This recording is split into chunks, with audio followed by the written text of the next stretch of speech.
Noong 2012 natutunan ko ang the concept ng the Rule of 72. Ito yung paano nga ba magtrabaho ang pera. Ang trabaho ng pera ay mag-compound. Kaya dito sa Rule of 72, pag dinivide natin sa 72 yung interest na kinikita ng pera natin, makukuha natin yung number of years kung kailan dodoble yung pera natin dahil sa compounding interest.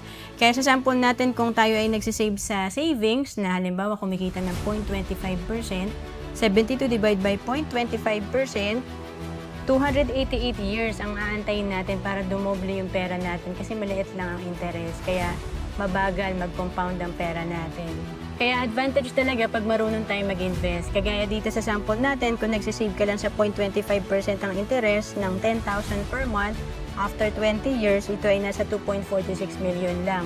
Pero pag nasa 12% per year, on the average, ang kinikita ng pera mo, marunong ka mag-invest, ito ay nasa 8.65 million. Ang laki ng difference, 2 million versus 8 million.